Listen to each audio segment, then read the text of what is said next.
All nations before him are as nothing, and they are counted to him less than nothing. Wait, read that one more time. All nations before him are as nothing, and they are counted unto him less than nothing. That means it's negative. And vanity. And what? And vanity. And vanity. So no reason. You create for no reason. And that's the people he put above us to show you how serious he was about being going on. He said you're nothing. You count as less than nothing. That means, how can you be a negative person? You a negative one. Look at them though. They are negative. God giving it to the hands of the wicked. They are the negative. You know what that means for you though, too? That means that you mean everything to the Lord. And that's why he whooped our ass, because he loved us. We're the thing that he loves on the earth. Without us, the world, not even the world no more. It's right. It's as a 5 and 12. Right? In the aisle. You know what I'm saying? Man. What? I'm trying to learn it like that. Oh, crazy. Because I'm the least, huh? Yeah.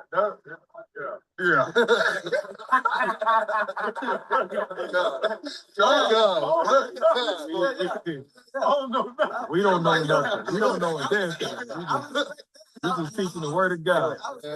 Even like the brother was saying, because like say if you got a kid, right? Say you got a child, and you tell your child don't do something, like don't go outside before I come home. You come home, your kid downstairs, but you're not gonna come and whip the whole block. You only gonna deal with your kid. So since we stopped taking commandments, that's why we get chastised and get whooped. Other nations can go on. He don't give a damn about them because they ain't his kid. Right? Only the Israelites his kid. You see what I'm saying? All praise, man. All praise to the Most High. Ain't us. We just can use his vessel to teach him. That's it. Yeah, bring it out, man. You only can teach to bring a brother. And then we're going to bring out black people. It's the book of Amos, chapter 3, and verse number 1. Bring it out. Hear this word that the Lord has spoken against you, O children of Israel. So he said, hear the word that the Lord has spoken to you, O children of Israel. He don't even talk to everybody. I'm only talking to the children of Israel. He don't talk to everybody. No. I think he talks to all of them. No. Read that from the top again, King. Hear this word that the Lord has spoken against you, O children of Israel, against the whole family which I brought up from the land of Egypt, saying, you only have I known. No, you know the world. You only have I known. You know everybody. You only have I known of all the families of the earth. Therefore will I punish you for all your iniquity. That's why you gonna get punished, because damn it, I only know you. You my children. You my children. You my child. I only know y'all.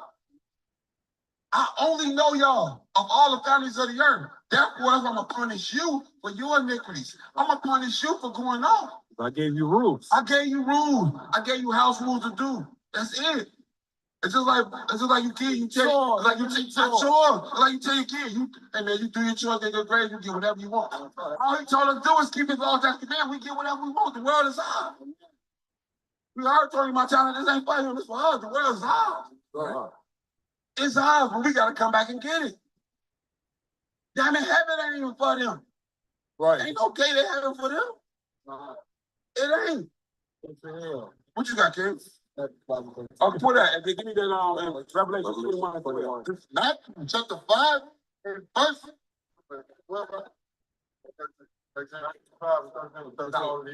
Verse number 13.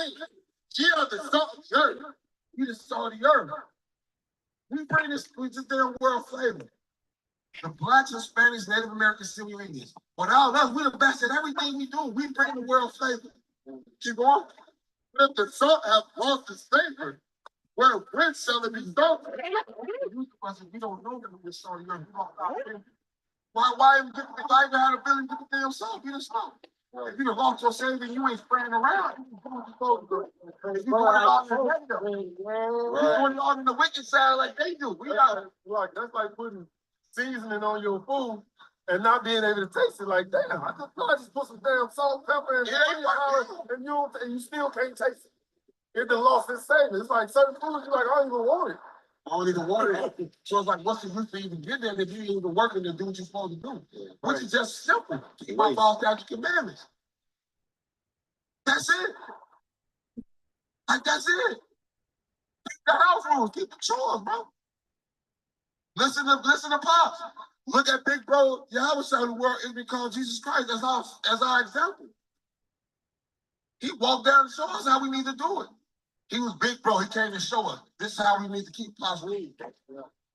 He gave us an example. Follow that. We gotta follow. I know I gotta follow it. So we gotta follow it, bro. That's the whole real. Like it ain't even check, bro. It's real checkers. It's almost tic-tac-toe. It's simple game. Right. This damn rock paper says it's simple. Right. It's simple, but we make it complex and it's not. They're patty cake, right. You know what I'm saying? So even with this thing, like I told you, heaven ain't even for these people. I'm gonna show you who heaven is for. Let me know. Keep bringing it up. This is the book of Revelations, chapter 21 and verse number 12. Bring it out. Hold on, go to it here. Let me get you to it, King. Come on, King. Y'all feel fast. Yeah, I'm trying to get last book in the Bible. There you go. 21 and 12. Bring it out, please. And had a wall great and high, and had 12 gates, and at the gates 12 angels. First of all, you had 12 gates, and you had 12 angels. Because I got bounces right there. Just like the club. I mean, if you ain't on the list, you ain't getting in. Right. Think about it. It's only VIP sections here. Ain't no just regular entries in here. It's all VIP sections. So to get in here, bro, you gotta be on the list. Right. Now you can do out of bounces. That's why I got them 12 angels at the gates, right? And let's see who they for and what's on these gates. Bring it out. And names written thereon. Go from the top again. Go from the top. Con. And had a wall great and high, and had 12 gates, and at the gates 12 angels, and names written thereon. Okay. Which are the names of the 12 tribes of the children of Israel. Wait, no, everybody ain't got no heaven gate? The 12 tribes of the children of Israel. What about the damn white man? The 12 tribes of the children of Israel. It's only a gate. One on each gate. It's a name on each gate. And if you ain't on this chart, David, your name ain't on the gate. So you ain't even coming up there to see the bouncer. You ain't even in that club. You can turn right around. Right. And damn, so you in the fire. Exactly. And the bouncer too is for our people. Because your name might be one of these, but you ain't been keeping the law, tax commandments to get in this VIP. We ain't got no qualification, bro. You know, our people sick. I know you going up there looking for your name. Right. I know my name gonna be up there. Yeah. Today you were showing what them bouncers look like. Yeah, man. Ain't no regular being. Ain't no brawling with the. Ain't no brawling with them. Ain't no slip talk. Ain't no brawling with them. Ain't no slip talk. Right. But you know we created. Ain't no little slick rock for the come down, bro. You know your work, bro, and you gonna get judged by it. You know your work. Like the world have a depiction of angels as these white men with blonde hair or these little naked ass baby cherubims with wings. No, these dudes is over damn near 10 feet tall with 4 faces: a human face, an ox face, an eagle face, and a lion face. All right, 2 sets of wings. One that's like steel that covers his body. Shalom, shalom. God, all praise. Shalom. Shalom, Elder. Whoa, what's going on? Hey, a lot is going on. So, let me get things in order, and we'll be right back. Look, while I do that, let's get First Maccabees 1 and verse 13.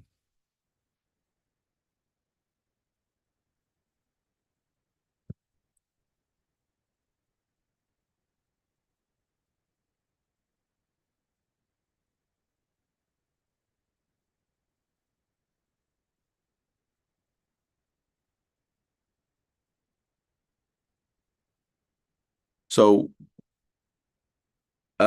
this has been a very busy week. There a lot of things happened within a week's time. Okay, so I'm gonna get started because I don't want this to go into next week with all the reports and all the prophecies that are happening worldwide.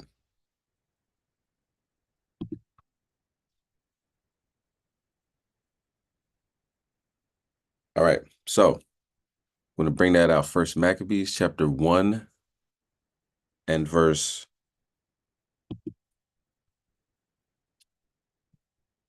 13.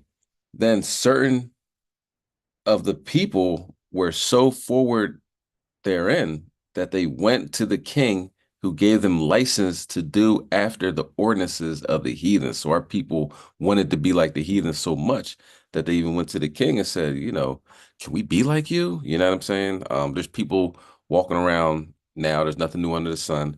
They're on that same type time. And we're going to talk about one of them. And right now, it seems like they're turning their back on him. Verse 14, whereupon they built a place of exercise at Jerusalem according to the customs of the heathen. Now we understand that back then, and even now, Esau, he likes to be completely naked. Like back then, they wore nothing to the gym. Okay, so same, nothing new under the sun, all vanity, right? Verse 15, and made themselves uncircumcised and forsook the holy covenant and joined themselves to the heathen and were sold to do mischief. And that's pretty much selling out. And right now we have somebody that's selling out, and that got handsomely rewarded for selling out. Told people to vote or die. Whatever you do, make sure you vote or you're gonna die. You know what I'm saying? At the same time, he's getting people lined up. In shootings, allegedly. He is treating Jake terribly. Okay, they had to go to the Free the Locks campaign. You know what I'm saying? Because the Locks had a terrible contract because they take advantage of people. It's like Esau does, take advantage of people that might not know the business. Very skilled. Have a lot of talent, but not knowing the business side of things. So being taken advantage by your own people is especially hideous. And this person has done this for decades, and it seemed like he was going to get away, but whatever's done in the dark is going to come to the light. Let's go to Deuteronomy chapter 23 and verse 17. Okay, so allegedly this person has been breaking the law. Okay, and by the law, meaning the law, statutes, and commandments.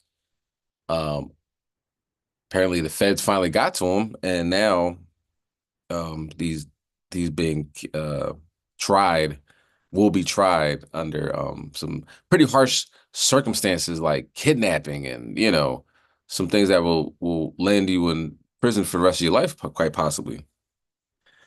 All right, but notice that the thing that he was doing, this is Diddy, right? Puff Daddy, Puff Diddy Bop, whatever his name is. Love, what did he call his name? Love at one point in time. He was doing whatever he wanted, and nobody was calling him on it, but the Most High, um, you know, right now the rug got pulled underneath him, and he's looking at some significant time. All right. Deuteronomy 23, verse 17. There shall be Salaki. in the poor. Oh, Kans, Shalom, King. Shalom, Yabashima Shabbat. Yahweh Shema Barakatah. Salaki for the tardiness. Crazy day, King. Crazy day. Khan, But I got it. Dwada. Khan. This is the book of Deuteronomy, chapter 23 and verse 17. When everybody has it, please say Khan. Khan, verse 17. There shall be no whore of the daughters of Israel, nor a sodomite of the sons of Israel. So this person was making the daughters whores and making the sons sodomites. Completely wicked. Obviously down with the program. Friends with Hillary Clinton and Barack Hussein Obama. Very well established artist, producer. At one point, people were suing him because he was stealing their beats and everything like that, and not paying them for it.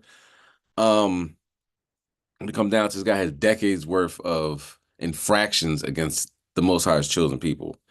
All right, let's go to Second Ezra chapter 15 and verse 56. And this one, Ezra's talking about the heathen, you know what I'm saying?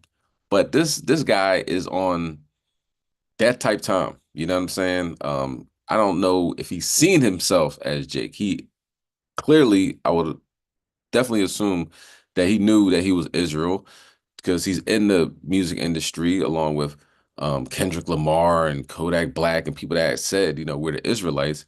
But his job is really not to talk about anything that has to do with uplifting his people. You go on his Instagram, if say um, Dolly Parton dies, this guy's, oh, R.I.P. Dolly Parton. She was a beautiful soul, and this, then the third, da da da. But when Jake is shot down the streets, unless it's, that everybody's talking about it, he's not bringing that to light on none of his platforms, because he's really associated with the heathen, in my opinion. But we'll see how history plays out, whether he gets the R. Kelly treatment and his music comes on and turn it off, or, he's too popular to be forgotten. I'm gonna think it's the R. Kelly treatment. Let's go to Second Ezra chapter 15 and verse 56. Khan, this is the book of Second Ezra, chapter 15 and verse 56. When everybody has it, please say Khan. Khan. Khan, verse 56. Like as thou hast done unto my chosen, saith the Lord, even so shall Yahweh do unto thee, and shall deliver thee into mischief. Khan. So he's doing all this stuff to the 12 tribes of Israel. You don't see him getting anybody lined up in a club that's Esau, or getting his bouncers to beat up any Edomites or do anything to the other nations other than, pander to them. The one thing he did say is, I used to work for them white folks. Now I got more money than white folks, or something like that. And you thought maybe he might do something with that, but no, not at all. Continue to make the band and exploit people that actually have talent, and take everything that he can from people, and then move on. Well, the buck stops here, Diddy. You know what I'm saying? Most High ain't with that. And remember, all skin folk ain't kinfolk. All right. You getting people, I put $1 million on your head and all this other stuff, and people know you to do things like that. Most High not with that. All right. And right now, let's talk about it. Dave Ehrenberg, I know you've had a busy week, so my friend, fresh off a Trump assassination attempt, let's talk Diddy, because U.S. attorney apparently through New York Times and then also the Rolling Stone magazine confirming that, and it seems with I don't know if you've heard the Mark Agnifilo defense lawyer statement, sure sounded like he's confirming that Diddy's been arrested. But your initial thoughts upon hearing this tonight? I just thought it was always a matter of time, Ashley, when the feds raid your place, and that was more of a raid than what happened at Mar-a-Lago, which was just a polite search. When they come guns a-blazing and they find people who have illegal guns on them, someone's going to get charged. I mean, the easiest charges are federal firearms charges, but then there are the possibility of human trafficking charges, sexual assault charges, and the video that came out with him attacking the woman on the camera. I mean, look, people lie, but videos don't. That was so shocking. And even though she had reached a civil agreement, a settlement with him, that doesn't stop prosecutors from moving ahead with a prosecution. And plus, even if you settle civilly with one of your accusers, you cannot force that person not to comply with a subpoena. So if that individual, that victim, settles and still gets a subpoena to appear before a grand jury, she has to appear before the grand jury, and you can still be prosecuted for it. So not immediately clear what the charges are. No one's been able to sort that out yet, although multiple people are now confirming, their sources say, that he was arrested indeed tonight in Manhattan. It doesn't take a betting man to figure out what those charges might be, but I'll let you be a betting man. Oh, boy. Well, I would think there'd be perhaps some human trafficking, because those are the allegations we've heard. Perhaps there'd be some sexual assault. Now, a lot of those cases are prosecuted at the state level, not the federal level, but you saw with Harvey Weinstein how the feds got involved. So it is done. And then I think federal firearms offenses, maybe not against Diddy, but perhaps against some of his entourage. We don't know yet. We're speculating. But once the feds raid your home and raid your properties, plural, I think it's just a matter of time where a grand jury is going to issue an indictment, and it's going to be unsealed soon. Well, so what we know is arrested tonight in Manhattan, his lawyer putting out a statement saying he is not a perfect person. He is an imperfect person, disappointed with the decision to pursue what we believe is an unjust prosecution of Mr. Combs. Again, this is Mark Agnifilo, his attorney. We're going to continue to collect some of the details on this and find out, where he's been taken. Thanks for watching. Go to join. Okay, so this, getting more information as time goes on. He's in a Brooklyn jail. I believe last time I checked, they denied him bail because he might intimidate witnesses. So he was ordered held without bail Tuesday after he was charged with sex trafficking, racketeering, conspiracy, and transportation to engage in prostitution. I believe also, if I'm not mistaken, he's charged with kidnapping. So some foul stuff going on in Bad Boy. When you start listening to the songs, things are gonna start making more sense. You know what I mean? Saying take that, take that, take that. And this guy is a predator. And he's facing life in prison. So with that, might not see Diddy anymore. But one thing Diddy did, if you guys remember, he had a little child sit on his lap right after, the raid and everything, and called out names. Con. And Khan, those names was kind of high-ranking musicians, entertainers, and models, so forth and so on. And he's pretty much like, look, if I'm going down, you're going down as well.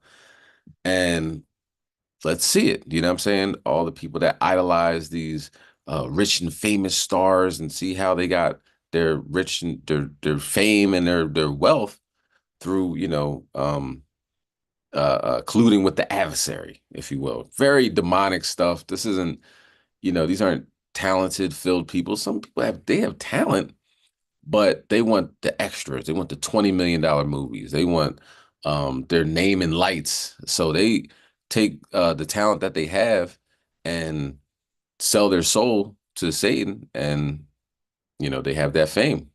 But as you can see, Satan has a boss.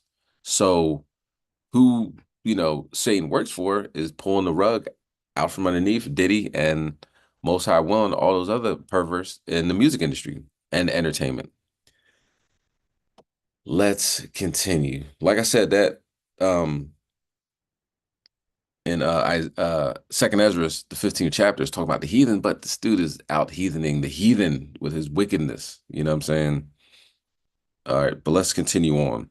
Let's go to Second Ezra. We'll stay in Second Ezra, the 15th chapter and the 16th verse. That is not all that happened this week. You have Diddy arrested, and somebody tried to assassinate the president again.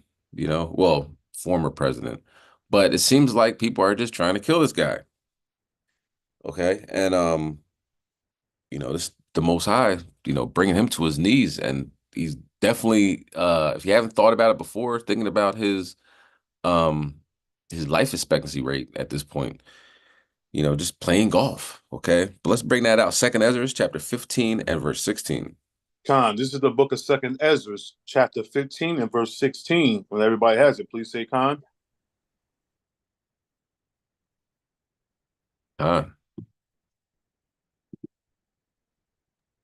Con, verse 16. For there shall be sedition among men, and invading one another. They shall not regard their kings nor princes, and the course of their actions shall stand in their power. So, yeah, they don't care who's president. they'll shoot anybody. You know what I'm saying? And apparently there is a group of, Edomites that love everything Trump does. They will sit in line for hours and days and weeks and months just to hear him speak. But there's others that can't stand him. A lot of people from the Intelligence Committee can't stand him because he talked a lot of trash about them when he was president. So is it them that are, busting shots at him and trying to shoot at him and all this stuff? I don't know. All I know is that there's a significant group of people, including Iran, that would like to see him with a hole in his head. Okay. And when you look back at what he's done, Central Park 5 and the big advertisement to bring back the death penalty to kill them young brothers, him talking about banging the thugs. That's obviously he's talking about us, right? When he says thugs, banging the thug's head against the police car when you're bringing them in bringing them downtown or whatever like that. Yes, he said some things, and he said a lot. It's not, you can't just really narrow it down. He said some crazy stuff. There's my African American, this, that, and the third. So now the Most High is, making him scared, and I'm good with that. Let's go to Job chapter 18 and verse 14, and he's keeping them alive, to which can be difficult because you never know when it's coming. You know what I'm saying? Once you have the Most High God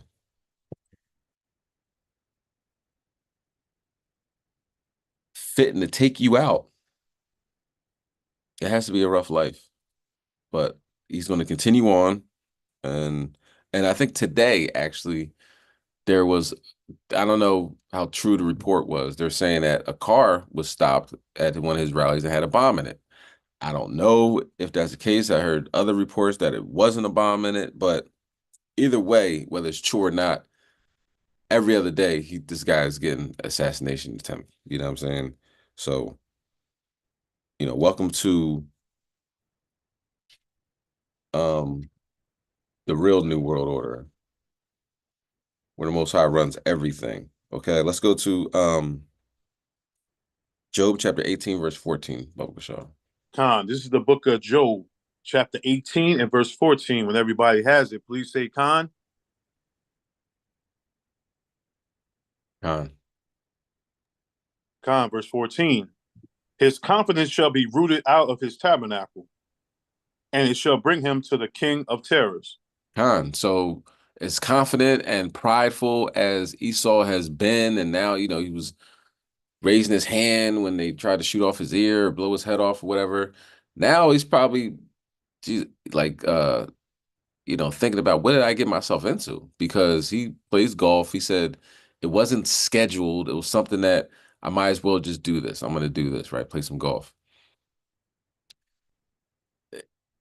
That guy was sitting there waiting for him for 12 hours. Esau is a psychopath. He's sitting there for 12 hours to take one shot at Donald Trump. Oh, by the way, Fair Use Act, Fair Use Act. This is a teaching moment. Fair Use Act. Okay. This video is protected by the Fair Use Act. But 12 hours is extensive, but that's Esau. Esau's a cunning hunter. He'll sit there. I don't know if the guy even used the bathroom in 12 hours. You know what I'm saying? Like Esau will sit there still as a rock just to get one shot off. He's a cunning hunter. He's a psychopath. Well, and this guy's he has a record, you know what I'm saying? Which they're not really talking too much about, trying to figure out who this guy is, but let's see what the video talks about. Now, Blake, I also want to bring in, he has a lengthy criminal record. I believe he was living in Hawaii, but he spent a lot of time in North Carolina. And the North Carolina Department of Corrections, I just kind of want to whip through some of the headlines. 2010, possession of stolen goods felony. 2002, carrying a concealed weapon. 2002, hit and run. 2002, carrying a concealed weapon. 2002, resisting arrest. And then there's the big one that we've been talking about, 2002, possession of a weapon of mass destruction. Now, I did a little digging. The News and Record in Greensboro, North Carolina, they did a story on it at the time. They cite a person named Ryan Ralph had a 3-hour standoff with police, and the weapon of mass destruction that they were referring to was a fully automatic machine gun. According to the North Carolina Department of Adult Correction Records, he was given probation, only probation for that. That's what we have right now on Ryan Ralph. All right. Rich McHugh, thank you, sir, joining us live. And of course, authorities will dig into who he is, why he was there, did he receive any help, on and on down the line. Some of what they will look into in the upcoming days. Stay with us here on News Nation as our coverage continues on this second assassination attempt, according to the FBI, against Donald Trump. Stay with us. Yes. When you get caught with fully automatic machine gun and charged with weapons of mass destruction, and you get, what do you say, probation? Man, that sounds about white. These jakes getting caught with switches, you know what I mean? They're sitting in prison. But maybe this guy had other skills that made him useful to the alphabet group, FBI, CIA, who knows? But as you see, that guy was a stone cold criminal. A lot of them are, you know what I'm saying? Thugs. And gotta blame the parents. You know what I'm saying? The parents raised these monsters and unleash them on society, people trying to live. And this guy's trying to shoot the president. I mean, come on. Unbelievable. But this is the downward slope of America. There is no getting out of this hole. It is slippery on all sides, and they're just digging deeper and deeper. Okay. I think the Feds raised interest rates for the first time in 4 years. Something to that effect. They're trying to do anything to prop this thing up. Not working though. Okay. Let's continue. So Donald Trump is I guess, walking around being target practice for these psychopath Edomites that are just taking shots, whenever they get the opportunity, But here they are watching us read the Bible when these Edomites are trying to assassinate the president. Doesn't make much sense. But let's continue. Let's go to Isaiah chapter 33 and verse 9. So you got Diddy, you know what I mean, being a what they call him, the diddler. The internet is undefeated, of course. You got Diddy wilding out. You got the president playing golf and ducking for cover. I don't know if the guy actually got a shot off at him. I believe the Secret Service started shooting at the guy. But hearing those gunshots, that does something to you, So Donald Trump isn't, he might not be doing okay, And also you have beepers, pagers, you know what I'm saying? Back in the day, you get your beep, look at, okay, yeah, I know who that is. And you go to your payphone. Before cell phones, you go to your payphone and you make a call, you know what I'm saying? You know the number. Sometimes, you just page me, But over there in Lebanon, they are having trouble with their pagers, beepers, whatever you want to call them, not blowing up. They're blowing up all over the place in Lebanon, meaning, where you keep your pager in your pocket, you know what I mean, on your waist, you know what I mean? So these things have been exploding, leaving the Lebanese people of Hezbollah with some pretty dramatic injuries. People have died, children, because this is one of the most amazing stories I've covered in a long time. You know what I mean? Today, walkie-talkies and anything else in your household that has some type of internet connection, they have hacked into it, and people have been blowing up. So we're going to get Isaiah 33 for 9. Now, this sounds like a conspiracy theory, but this is completely true. And this has been going on for the past 2 days. We don't know if it's over yet. And it's not just stuck in Lebanon. Apparently somebody blew up in London as well. So they went outside of Lebanon, and who knows what they're gonna do inside the United States. You know what I'm saying? Um, this is a hit for all technology. People are gonna be looking at their cell phones different. If people can hack them and blow up the battery, then what's the point of having a cell phone? You know, we have to, as us Israelites, had to work on our telepathy because ain't nobody gonna be having no cell phone if they keep exploding. But I digress. Let's watch this. Matter of fact, let's bring that out. Isaiah chapter 33, verse 9. Oh, sure. Khan, this is the book of Isaiah, chapter 33 and verse 9. When everybody has it, please say Khan. Khan. Khan, verse 9. The earth mourned and languished. Lebanon is ashamed and hewed down. Salakia, Lebanon. Lebanon is ashamed and hewed down.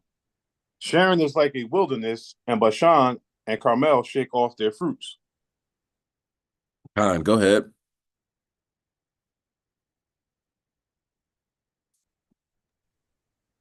Khan, verse 10. Now I will rise, saith the Lord. Now will I be exalted. Now will I lift up myself. Khan. Keep going.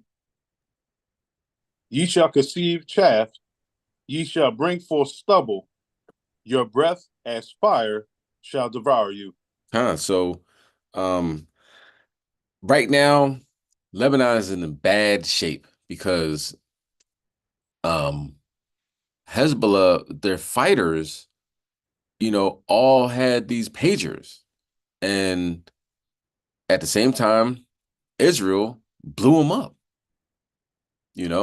They're being torn down, they're being devoured. The hospitals were packed. They had a video where you can hear bombs exploding from this building. And that was all people's pagers, walkie-talkies, biometric scanners. You put your hand on there and it says, yes, this is you, and the door opens.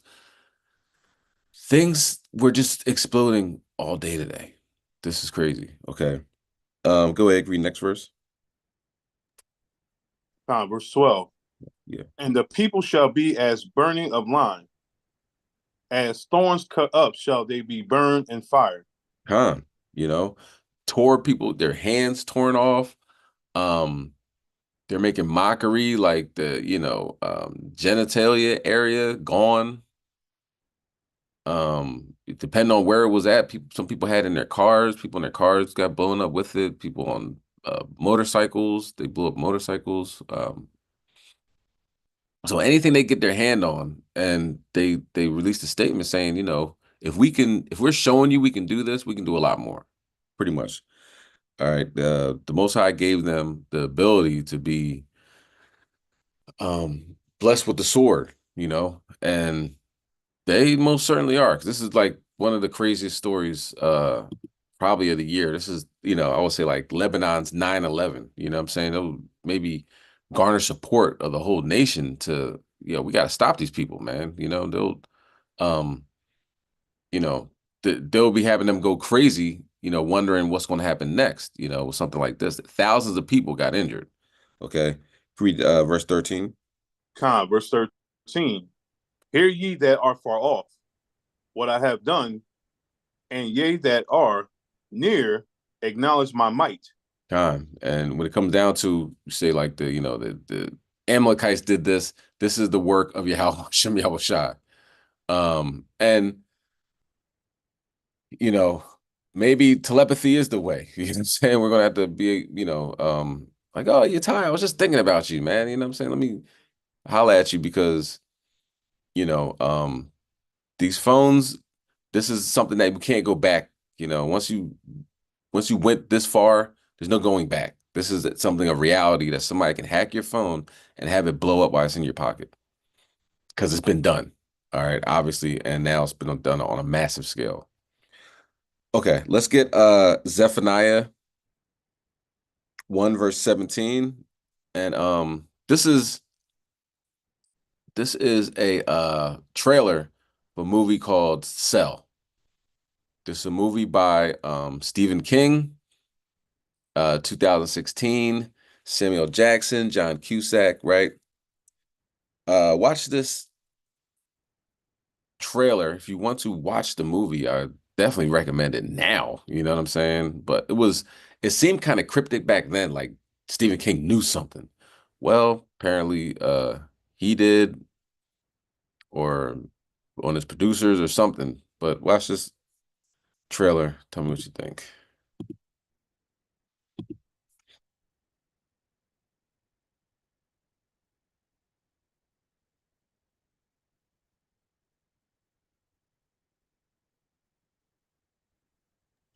Fair use act. This is a teacher moment. Fair use act. Hey, buddy. Uh-huh. Yeah. Soon.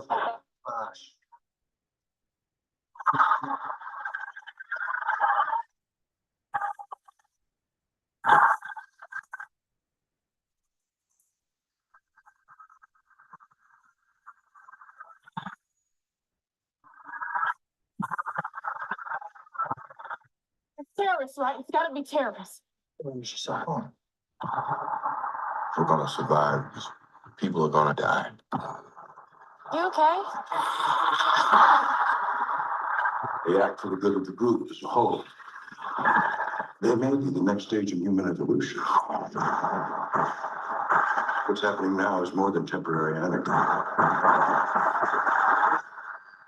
It's the start of a war. I want to wipe them out. It's a suicide mission. You're gonna die. I want to see my son. Sarah? You okay?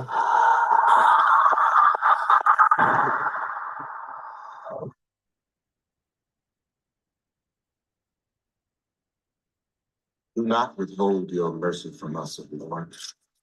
The troubles without number surround us.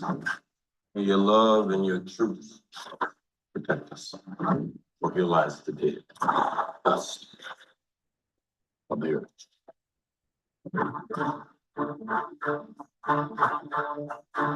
Good always conquers evil. I believe that.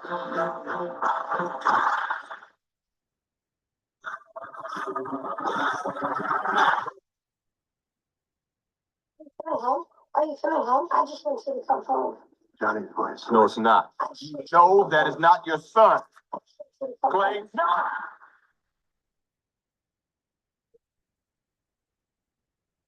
Breaking news out of the Middle East, the fallout. Okay, I'm about to let this play out, but yeah, so that movie, people's cell phones were malfunctioning and turning them into like a zombies where they would hurt themselves, so forth and so on. Now that's a reality. It's not a conspiracy theory or nothing like that. That literally happened. I'm about to watch the video. And this is about the pagers. More happened today. Okay, let's bring it out. The reaction, it continues on this unprecedented attack on the militant group Hezbollah, an attack using explosive devices placed in pagers. According to Lebanon's health minister, at least 12 people are dead this morning, including children who are apparently close to these devices, and thousands of fighters, members of Hezbollah, are injured today. Hezbollah blames Israel and is vowing revenge. It's raising new fears of a wider conflict in that region and continued violence throughout the Middle East. Chris Livesay has the latest now for us from Tel Aviv. Chris, good morning.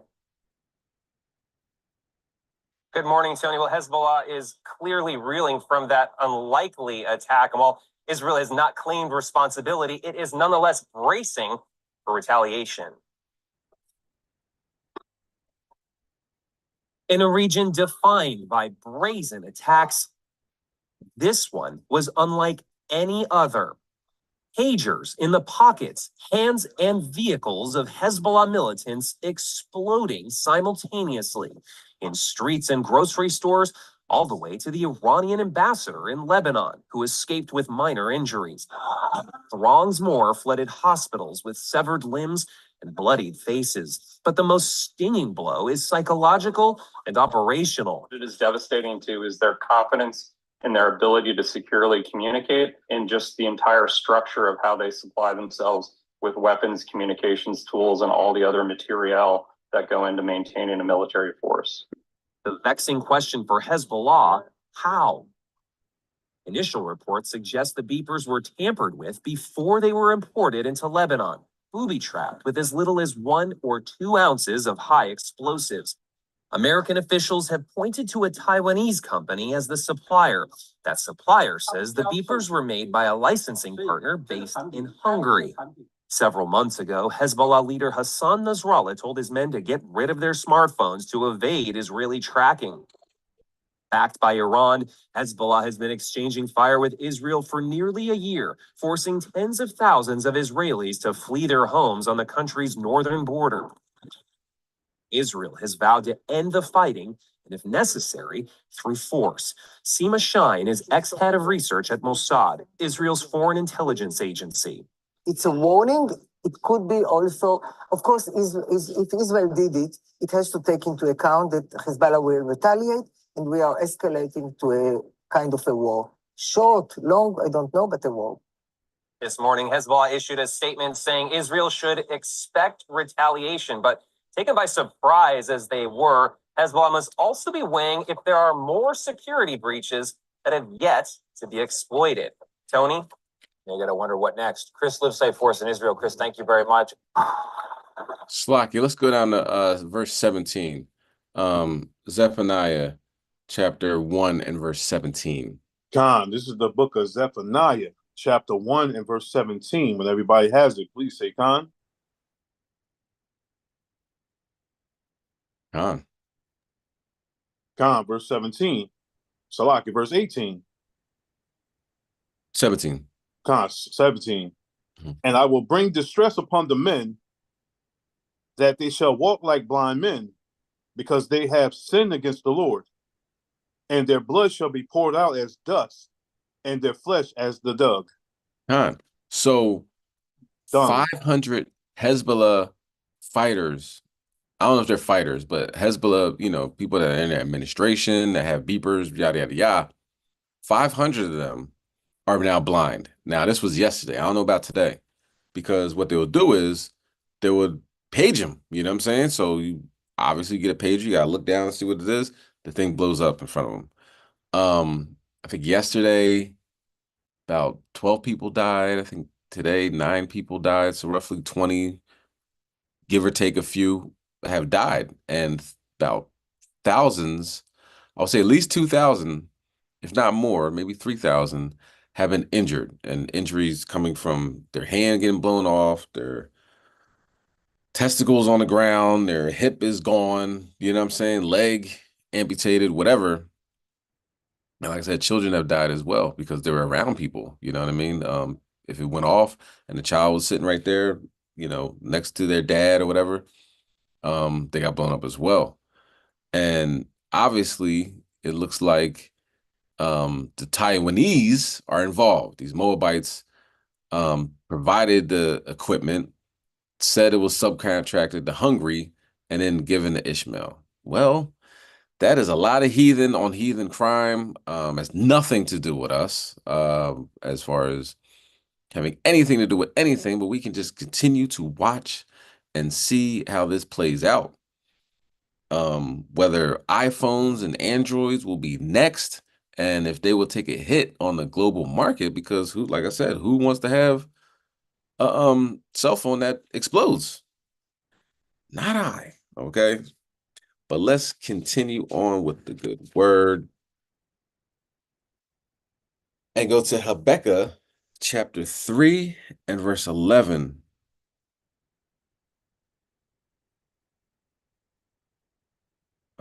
And we're going to talk about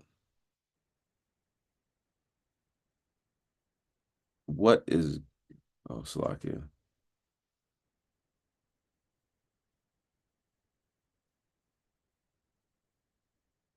Okay.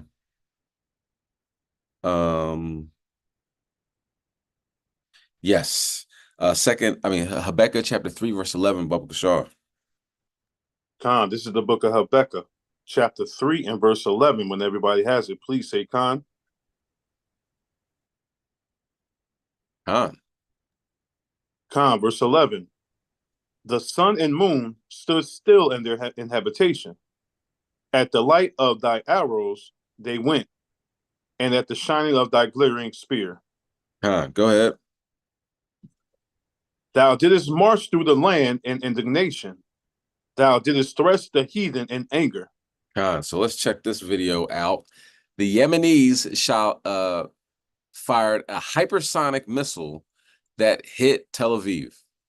Yes, the Yemenis, the Houthis in Yemen, I believe it was a bridge, so it was fairly accurate. I'm sure they wanted to hit that bridge, and that's something we got to talk about. If all these things weren't happening, then it would be like top story. But since all these things happen, this is getting, I don't say buried, but they don't missing the significance of being able to hit Tel Aviv whenever they want to. They said the missile took 15 minutes to get there from Yemen, going through pretty much Saudi Arabia and all that. I'm assuming, because Saudi Arabia kind of blocks Israel from Yemen, but you can't stop it. If it went through Saudi Arabia and nobody shot it down, went through Tel Aviv and nobody shot it down, then they got missiles that they can't shoot down. So that's like a checkmate scenario. And everybody's surrounding Israel. So they that's probably why they pushed that button. Like, they kind of gave away a significant advantage for them, people to know that they have access to their communication devices. But I think they're at the end of their rope, so they really don't care. But let's check this out. What happened one day in Tel Aviv with those honey badger Houthis. A possible hypersonic missile strike on Israel is raising the stakes as the region moves closer and closer to an all-out war. Nate Foy has the latest details on the attack out of Tel Aviv. A weekend missile attack on Israel by Iran-backed rebels could have a big impact on Israel's defensive posture. The missile landed in an open area in central Israel. There were no reported injuries, but it triggered air raid sirens at nearby Ben Gurion International Airport and rattled a country that relies heavily on its Iron Dome air defense system to protect against attacks like this. We are in a multi-front battle against Iran's axis of evil that strives to destroy us. We exact a heavy price for any attempt to harm us. The Houthi rebels based in Yemen claimed they breached Israel's defenses by using a hypersonic missile for the first time.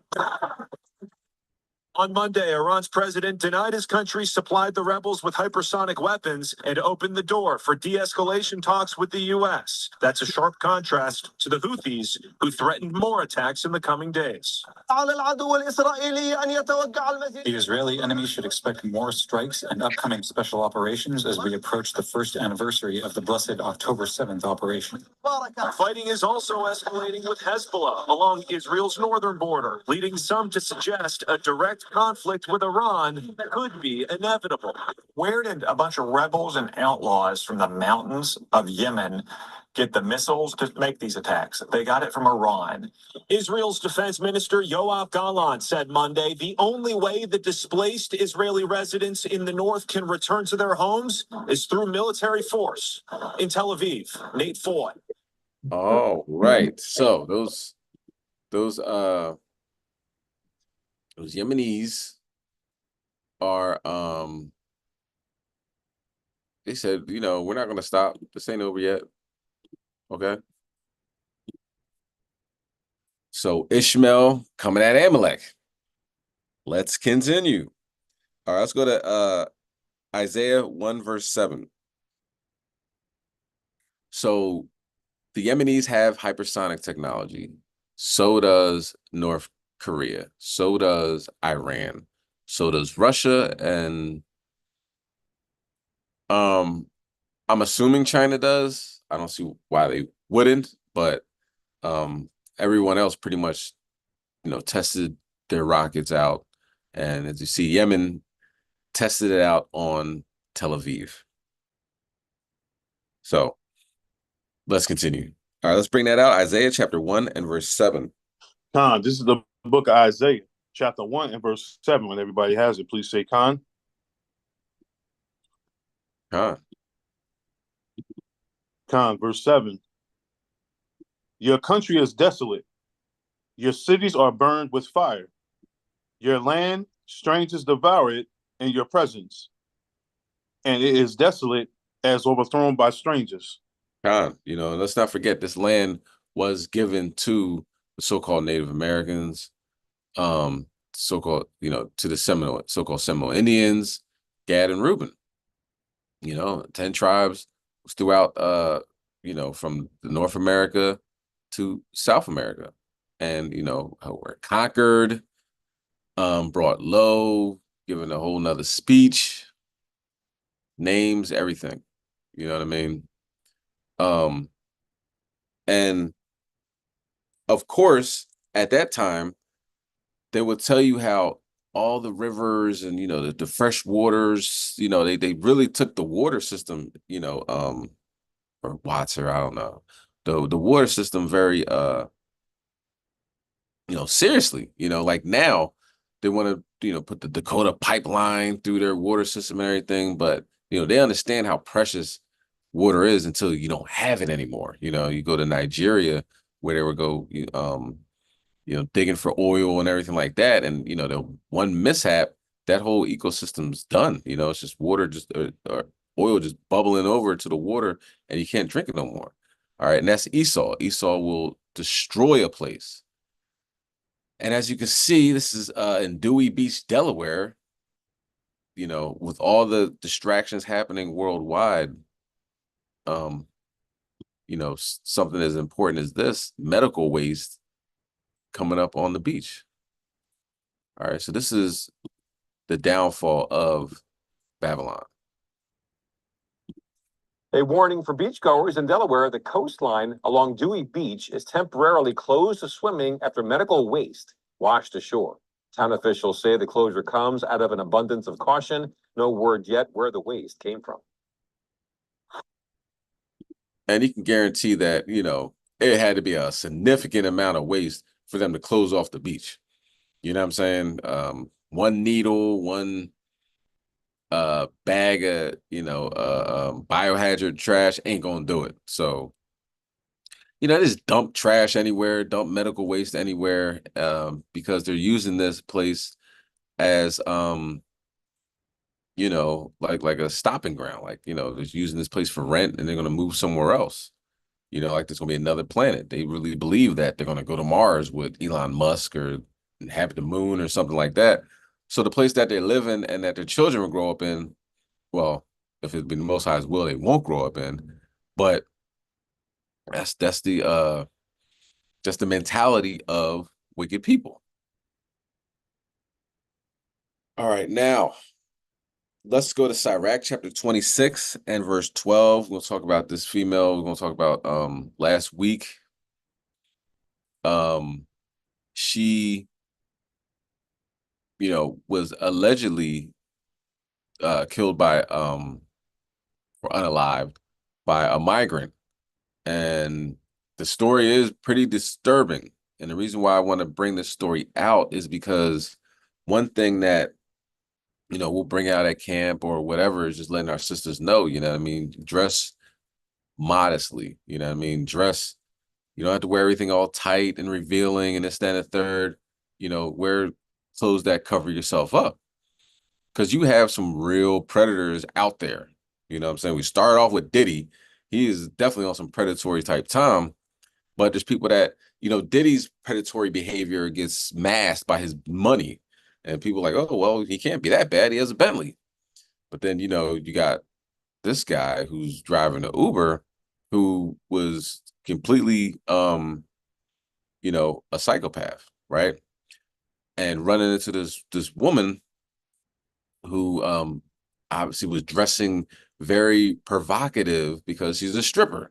Now, you know what you're saying, all strippers don't dress provocative. Well, you're gonna have to see this video. All right. And this is one reason we say definitely, you know, obviously because it's in the scriptures, but you know, you don't want to be showing everything to perfect strangers and then be surprised, like, why are you looking at me? Why are you doing this? Why, you know what I'm saying? Because some of these dudes, let me rewind this, are, you know, have no impulse control. Let's bring that out though. Sirach, matter of fact, let's start with 1 Timothy 2, verse 9. I'm gonna play the video and we'll come back to that. 1 Timothy 2 and 9.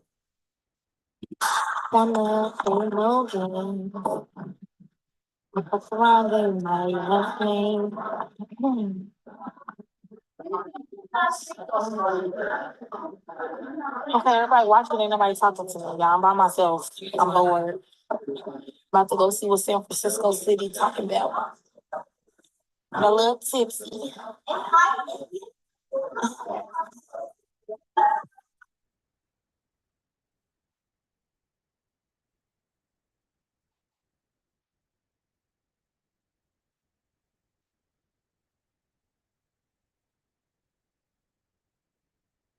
Slakia, I guess fair warning, she is a stripper, so she wears stripper attire. So don't trying to get anybody on some lust type time.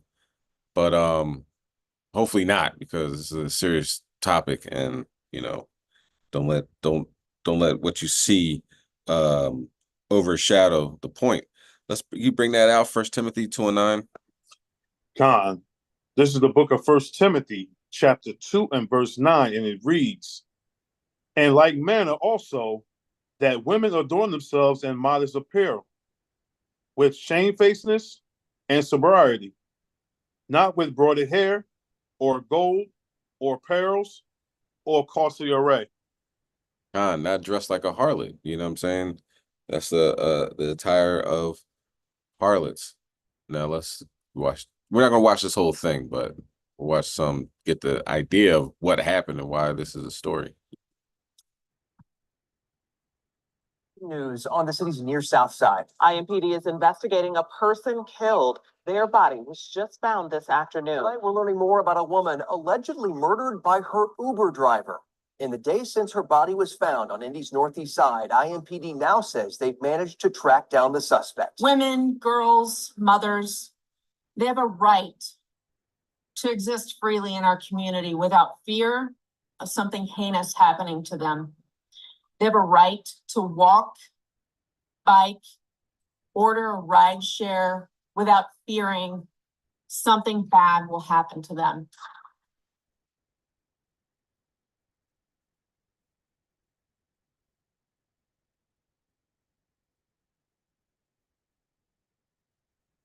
Thirty-year-old Shanti Dixon, affectionately known as TT, to family and friends, was the kind of person who left a lasting impression on everyone she met.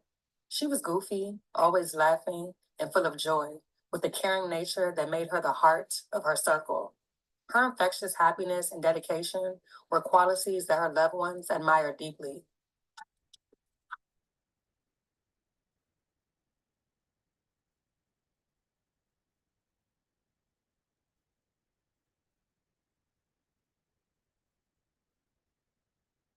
Above everything else, she was a devoted mother, working hard to provide for her children, while also staying focused on her personal goals.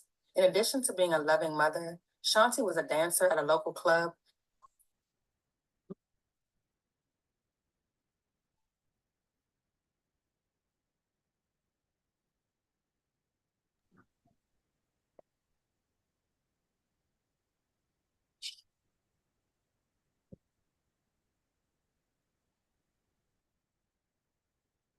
And ran an OnlyFans account under the name Safari Red, where she used her creativity and personality to connect with her followers. Recently, Shanti had moved to a new area where she mostly kept to herself, often seen outside with her son and dog. Her family grew increasingly worried after not hearing from her since the weekend, and their concerns deepened when repeated calls to her phone went unanswered.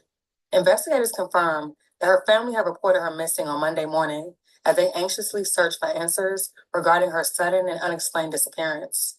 No one could have ever predicted that they would never see or speak to Shanti again.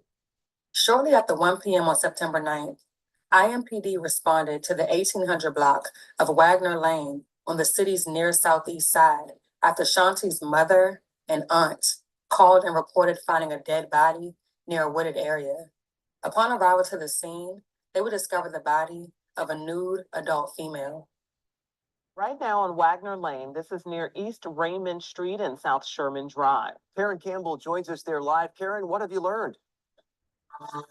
Hey there, Dustin and Felicia. I mean, first of all, your heart simply goes out to the family and friends who are learning that they lost their loved one here today. You mentioned off Wagner Lane.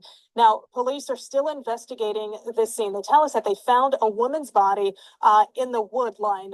They are still investigating back here. Crime scene investigation has arrived to kind of find out, you know, what exactly led up to this woman being found here. Now, police are telling us that someone called 911 around 1 o'clock today. That's when they arrived on scene to find this body.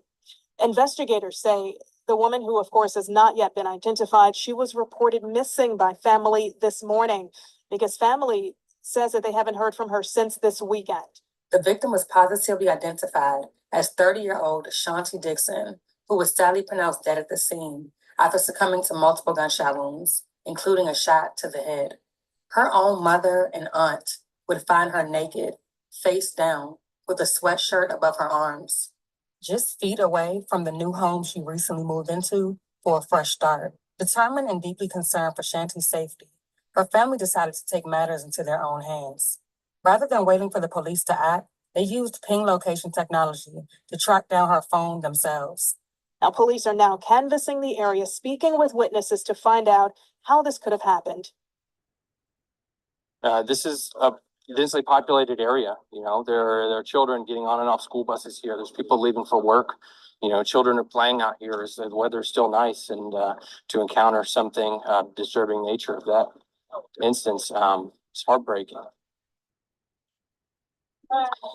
Again, I mean, this will be a long and detailed investigation. Officers have been asking neighbors if they have any doorbell camera, if anyone saw anything or heard anything over this weekend. Now, again, police are telling us that right now it's unclear how long this woman's body has been in the woods. Now, because she was reported missing today, they say it's potentially her body could have been here for longer than 24 hours. And that is something, along with lots of other questions, that they will have to look at to determine, again, how this happened, how a woman's body ended up here off Wagner Lane on the southeast side of Indianapolis, guys. According to court documents, after finishing work around 3:30 a.m. on Sunday, September 8th, Shanti ordered an Uber to take her home.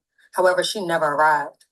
Concerned detectives traced the Uber driver's information, leading them to a residence in the 4400 block of Aristocrat Circle near East 46th Street and North Midhofer Road. There they would locate 29-year-old Francisco Valadez. This crucial discovery marked a significant step in the ongoing investigation into Shanti's disappearance.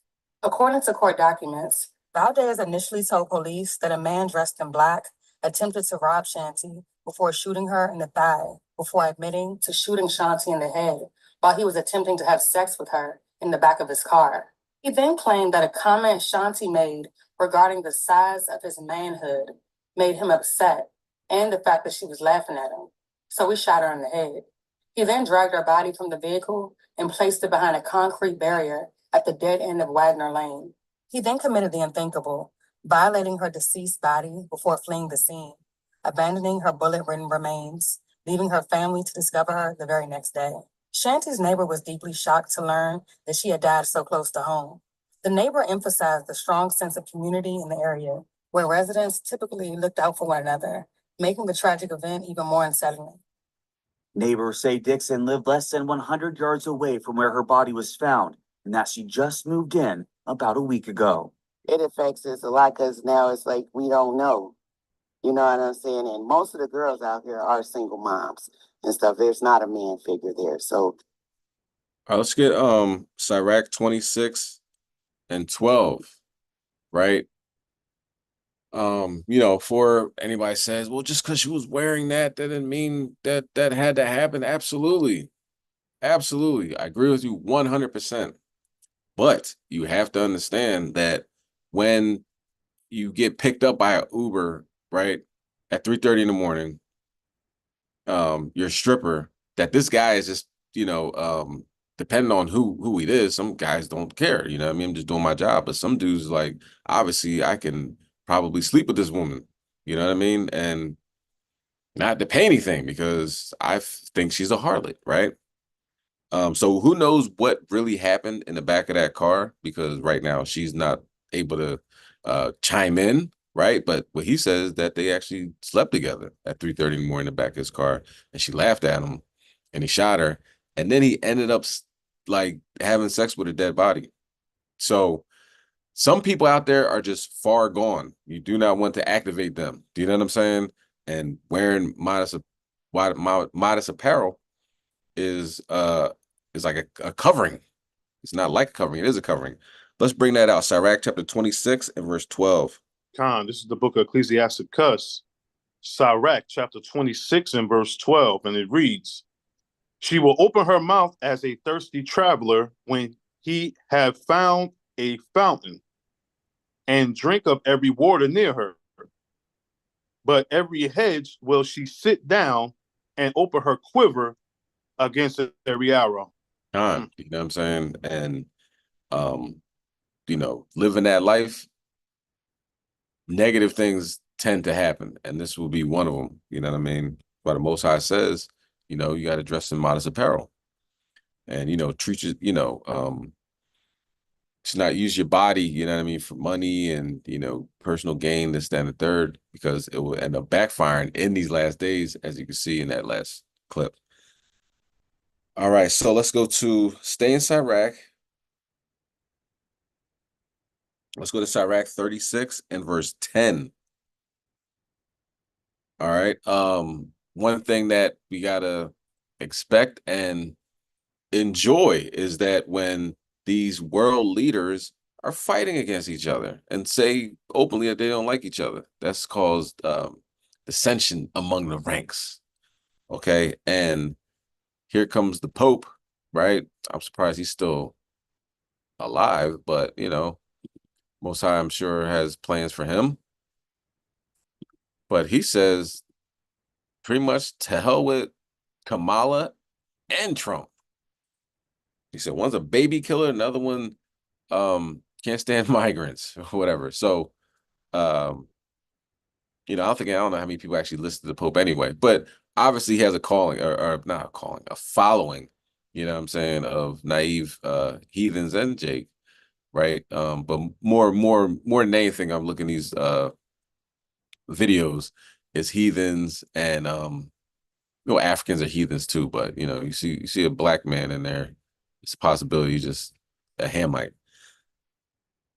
But dissension is reigning true in their ranks. Let's go to Sirach chapter 36 and verse 10. Khan, this is the book of Sirach, chapter 36 and verse 10, and it reads, smite and sunder the heads of the ruler of the heathen, that say there is none other but we. So here comes the rulers and getting smited, smacked down by the Pope. Here we go. Arriving to thousands of supporters in Singapore is a man whose opinion matters to millions. Pope Francis on a 12-day international tour of Asia. And on a plane journey back to Rome, asked by the press his thoughts on the two US presidential hopefuls. Both are against life, whether it's the one who is chasing away migrants or the one that kills children. Both are against life. I cannot decide. You must vote, and you must choose the lesser evil. Who is the lesser evil? That lady or that gentleman? In an unusually vocal move, his subtle choice not to name the two candidates has raised questions about why he's speaking out at all. The issues touched on, though, abortion and migration, both key election issues. Kamala Harris's support for abortion and Donald Trump's proposed crackdown on immigration under fire, and it's not the first time. About Trump's election campaign plans to build a wall on the border with Mexico, the Pope questioned his Christian faith in 2016, before a somewhat stiff meeting at the Vatican a year later on the new US president's first foreign trip. But how important is his critique? I would say it's exceptional if he chooses to wade in to the degree he did. I suppose it reflects the stakes of the U.S. election. Everybody watches the U.S. election with great interest, and certainly they do at the Vatican. I would say, again, he was careful not to say vote for one or the other. But yes, probably he could have, I suppose, demurred or avoided the question more than he did. Kamala Harris. What can't be avoided is the choice American voters will soon have to make between Harris and Trump. Neither of November's choices, according to the Pope, preferable. Amelia Harper, Sky News. Yeah, so the Pope's saying they're both trash. That's what the Pope said, for the most part. He said you got to vote for the lesser of two evil. No, we don't, Pope. But that's dissension at the top level of dissension. Okay, so all praise to the Most High. They're not getting along, and the collapse is right before our eyes. Let's go to Joel. Joel chapter 3, verse 19. Let's talk about what's happening with Egypt. Right now, we're talking about the landmass of Egypt. No, we're talking about the people in Sudan who migrated, or migrants, during Muhammad. Egypt has been through their fair share of wars. Muhammad came in, he's conquering all North Africa and everything. You have the Sudanese as more likely to be what the Egyptians looked like back in the day. Okay, so what's happening to them right now? War. Okay, let's bring that out. Joel chapter 3 and verse 19. This is the book of Joel, chapter 3 and verse 19. When everybody has it, please say, Khan.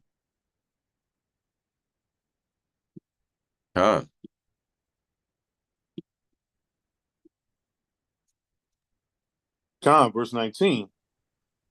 Egypt shall be a desolation, and Edom shall be a desolate wilderness, for the violence against the children of Judah, because they have shed innocent blood in their land. Okay, so Most High ain't forget, you know what I'm saying? And you got to keep that in mind, Israel. The Most High has an excellent memory, right? So what does that mean? For instance, somebody's giving you trouble, bothering you, you know what I mean? You pray to the Most High, can you deal with the situation, Baba Gashar? And you might not see what happened, you might not see the end result, but that person's in trouble. That person's not in trouble for 2 to 3 days. That person might be in trouble the rest of their life, and what they're doing to you could affect every aspect of their life.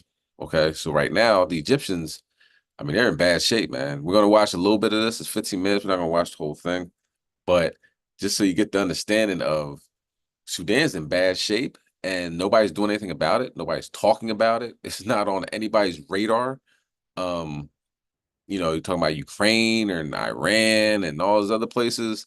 Sudan gets nothing. So not only are those Hamite servant of servants, but during this war that they're going through, nobody cares. All praise to the Most High. Let's continue.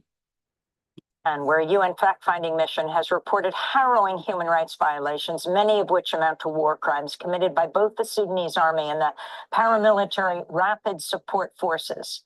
Members of the UN mission described indiscriminate attacks by the warring parties on civilians, schools, hospitals, water, and power supplies. Civilians have also been subjected to torture, arbitrary detention, and gruesome sexual violence by both sides. In the context of the current conflict, civilians, an overwhelming majority of whom are women and children, women and girls, were and continue to be targeted with sexual violence, in particular rape, gang rape, by both parties to the conflict. Members of the RSF, in particular, have perpetrated sexual violence on a large scale in the context of attacks on cities in Darfur region and the greater Khartoum area. Sudan's military and the RSF rejected calls by the UN experts to deploy an international force to protect civilians from the devastating war that erupted in April of 2023, so far killing more than 20,000 people, displacing some 13 million from their homes. This is the World Health Organization's chief, Tedros Adhanom Ghebreyesus, speaking from Port Sudan. Sudanese are suffering through a perfect storm of crisis. Over 500 days of conflict, the largest level of displacement in the world, famine in some parts and risk of this in others. 25.6 million people, over half of Sudanese population, are expected to face high levels of acute food insecurity. After over 16 months of fighting, much of Sudan's healthcare system has also collapsed, leading to the outbreak of disease, including cholera. Massive floods and torrential rains in recent weeks have compounded the catastrophe, with dozens of reported deaths, the further destruction of vital infrastructure, more disruptions to the delivery of life-saving humanitarian aid. For more, we're joined by two guests. Yusra Abahir is Africa correspondent at Sky News. Her latest piece, titled Sudan War, Massacre on the Streets, part of a joint investigation with Lighthouse Reports, The Washington Post, and Le Monde, uncovering gruesome details of footage of the June 2023 ethnically motivated massacre of civilians by Rapid Support Forces in North Darfur's town of Khartoum. Their investigations, the first time visual evidence has emerged showing fighters linked with the RSF directly involved in the extrajudicial killings of unarmed civilians. She's joining us from Nairobi, Kenya. And in Paris, we're joined by Jean-Baptiste Galopin, senior crisis, conflict, and arms researcher at Human Rights Watch, which has just released a new report titled Fanning the Flames, Sudanese Warring Parties Access to New Foreign-Made Weapons and Equipment. We welcome you both to Democracy Now! Let's go to Yusra first in Nairobi, Kenya. Talk about what's happening in your home country of Sudan right now, what people should understand about the depth of this catastrophe. Well, Amy, I think everyone can remember the genocide in the early 2000s, 2003 genocide in Darfur, where there was outcry, outrage around inhumanity that was being seen in the Darfur region, the suppression of people's voices that was happening in Khartoum, the capital of Sudan. There was an outcry and a rejection of the violence happening there. I was in school in Sudan at the time, and though the military regime had completely censored press from speaking on the conflict in Darfur in 2003, we heard from it from outside. We heard about it from the international community, because the noise about it was so difficult to ignore, even in the seat of power in Khartoum. Now it's the opposite. Now it is complete apathy and neglect. The global community is essentially turning away 20 years on, when we have similar atrocities happening in the Darfur region and spreading to the country. I got a message earlier from a source who helped us on the investigation. He asked me if the Western world was complicit, if they're in on it, because he himself is shocked to see that no one seems to care, that he feels that there's an aiding and abetting of the RSF through allies of the West, like the UAE. And there just seems to be a lot of confusion and despair about why the world doesn't seem to be taking this seriously. Yes. Yeah, that's true. You know, I can agree to that. Like, nobody cares. All right, so moving on. Let's go to Zephaniah 1 and 14. You know, they were the top empire in all the world, and now a blip on the screen.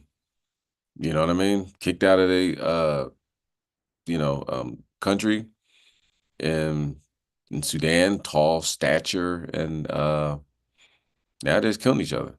So that's the way the Most High want it. That's the way it's gonna be. So let's bring that out in Zephaniah chapter 1 and verse 14. Khan, this is the book of Zephaniah, chapter 1 and verse 14. When everybody have it, please say Khan. Khan. Khan, verse 14. The great day of the Lord is near. It is near, and has greatly even the voice of the day of the Lord. The mighty man shall cry there bitterly. Khan, it hastened greatly. This thing is moving extremely fast.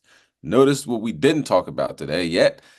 Russia. But we're going to talk about Russia. We're going to talk about other countries as well. But this thing is moving extremely fast. It was a bomb. They said it was a drone, but drone wouldn't be able to do this. This place that they blew up in Russia was deep inside Russia. Had ammunitions depot, and it looked like a mushroom cloud blew up. This thing's supposed to be stand up against nuclear weapons. So they don't know what this was. It wasn't a drone that made this explode, but whatever it was strong, it was powerful, it was fast, and it got all the way into Russia. Possibly one of those long-range missiles that Russia says if they start shooting them at us, we're going to take that as a direct war between us and NATO because the Ukrainians cannot use these systems. They're attached to satellites. They don't have the technology to do that. It has to be NATO. They blew up that weapons depot. It caused an earthquake of 2.8 magnitude. That thing was huge. It looked like a mushroom cloud. You can see it from space. So we are moving rapido into a time where we're not going to be able to go back. Okay? Forward going. That's it. World War III. Can you bring out verse 15? No, Slakia. Matter of fact, let's get that. Let's see what the great day of the Lord is. Let's go to Malachi. We'll come back to that. We'll come back to Zephaniah. For now, let's go to Malachi. Chapter 4. Malachi chapter 4 and verse 1. Khan, this is the book of Malachi, chapter 4 and verse 1. When everybody have it, please say Khan. Khan. Khan, verse 1. For behold, the day cometh that shall burn as an oven, and all the proud, yea, and all that do wickedly shall be stubble. And the day that cometh shall burn them up, saith the Lord of hosts, that it shall leave them neither root nor branch. Khan. So that day is going to burn like an oven. So when Russia's like, yo, leave us alone. We have nuclear weapons. We're not afraid to use them. They got a nuclear weapon. I forget what it's called. Not Skynet. It's something, the Skyfall or something like that, where it's impossible to stop. It's up in the air and like the damn atmosphere where nobody's shooting anything down, and then it comes directly on its target. And then, you know, they got Satan 1, Satan 2, hypersonic nuclear missiles. They're ready for war, and they're telling America, yo, leave us alone. America keeps going further and further in. Who knows who's running the country right now? Jim Crow Joe Biden is like weekend at Bernie's. You know, he's getting propped up. He doesn't know whether he's coming or going. So who's sending troops over to Israel to wait for Iran to strike him? Who's doing all these things? It's not him. Kamala's on the campaign trail. Who's running the country? That's a good question. Let's go back to Zephaniah. Zephaniah 1 verse 15.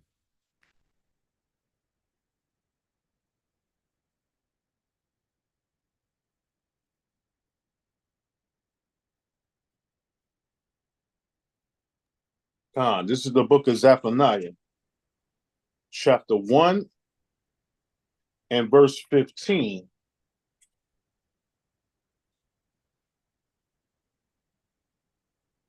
And it reads,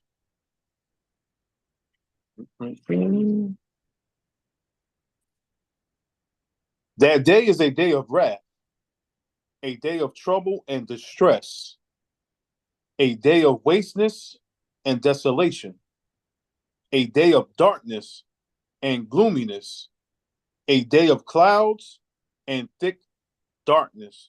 That's a day of many thermonuclear destructive weapons going off at the same time. You can only imagine. All right. He said he flooded the earth, killing everybody but 8 people. So guess what? I'm not gonna flood the earth no more. But y'all gonna be in that lake of fire. You know what I'm saying? You know, get right or get left. So what we gotta do is follow these laws, statutes, commandments, so we can be saved and not burned with a Russian, a North Korean, an Iranian, Chinese nuclear weapon fast approaching. Can you read verse 16? Verse 16.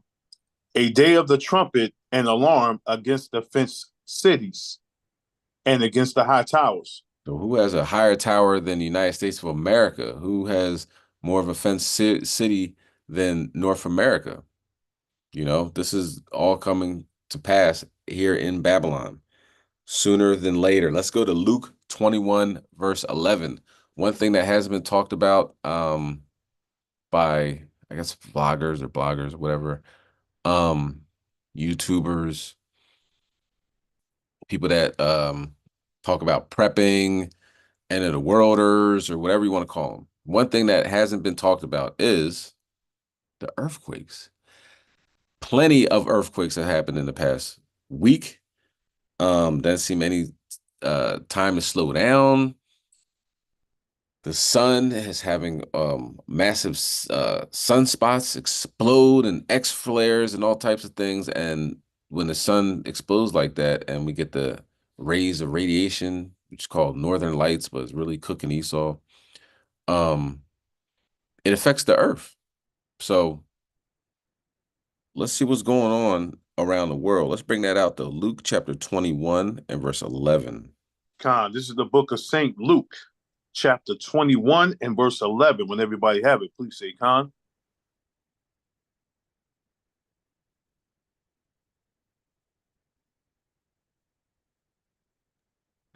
Give me 1 second before you read that. Let's play so we know what's going on with Russia. Slovakia. Jump the gun.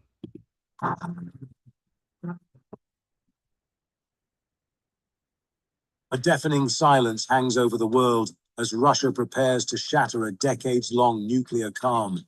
Putin's finger hovers over the big red button, ready to send a chilling message to NATO with Russia's first nuclear test since 1990. Experts warn that this potential nuclear demonstration could be a calculated move to deter Western support for Ukraine. As the conflict in Ukraine rages on, Putin's nuclear saber rattling grows louder, with analysts suggesting he feels compelled to showcase Russia's nuclear readiness. The Kremlin has already flexed its muscles with tactical nuclear drills near Ukraine, emphasizing its willingness to use nuclear capabilities in response to perceived Western provocations. Russian officials justify these exercises as necessary countermeasures to what they describe as aggressive actions from NATO countries. But why now? Why break a 33-year silence on nuclear testing? The answer may lie in the escalating support for Ukraine from Western powers, particularly discussions about providing long-range missiles to Kyiv. This potential nuclear test raises alarm bells worldwide, with experts warning of a new era of nuclear threats that could destabilize international security arrangements. NATO isn't taking these threats lying down. The alliance is considering a multifaceted approach to counter Russia's nuclear posturing. Secretary General Jens Stoltenberg has hinted at discussions about increasing the readiness of NATO's nuclear arsenal, potentially putting more nuclear weapons on standby. The United States is weighing its options, including the deployment of new nuclear-armed sea-launched cruise missiles and possibly stationing nuclear forces in Poland. These moves would significantly enhance NATO's nuclear posture in response to Russian aggression, especially following Moscow's deployment of nuclear arms in Belarus. NATO is also focusing on nuclear signaling, maintaining transparency about its capabilities to deter Russia from further escalation. But it's not just about military might. NATO is working to strengthen alliances and improve public understanding of the nuclear threat. The goal? To ensure all member states are prepared to respond collectively to any nuclear threats from Russia and maintain public support for necessary defense measures. As tensions rise and the world holds its breath, one question looms large. Will Putin actually push the button? The consequences of such an action would be far-reaching, potentially triggering a new arms race and fundamentally altering the global security landscape. International diplomacy is triggering a new such an action. Okay, so Russian nuclear missiles. 20 minutes to get to Europe, 30 minutes to get to the United States. And there's a submarine right down here in Cuba, could reach Florida in 10 minutes. Okay, that's not a whole lot of time. Let's continue. The consequences of such an action would be far-reaching, potentially triggering a new arms race and fundamentally altering the global security landscape. International diplomacy is working overtime to prevent this scenario, but the clock is ticking. World leaders are urging restraint, emphasizing the catastrophic consequences of nuclear warfare and calling for a return to diplomatic solutions. Meanwhile, citizens across the globe are left to grapple with the unsettling reality of renewed nuclear threats, a stark reminder of the Cold War era many thought long past.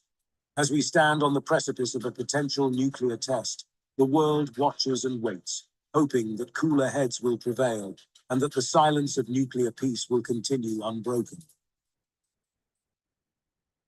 All right, so they said, will Putin push the button? Of course he will. That's why we call it's called biblical prophecy. Just hasn't happened yet. So what we gotta do? Follow these laws, statutes, commandments, be saved, and not die in a thermonuclear holocaust. Let's continue on. That's why I put the picture for this video. The guys, the little, the cartoon, he's sitting in the fire and said, "This is fine." You know what I'm saying? It's told Jake, yo, Putin just threatened the world with nuclear holocaust. Like, oh, okay. So what we eating tonight? You know what I'm saying? People just not realizing the problems that once a nuclear bomb drops, there's no picking that up. It's like a bullet coming out of a gun. You're not going to put it back in the gun. Once it happens, where do we go from here?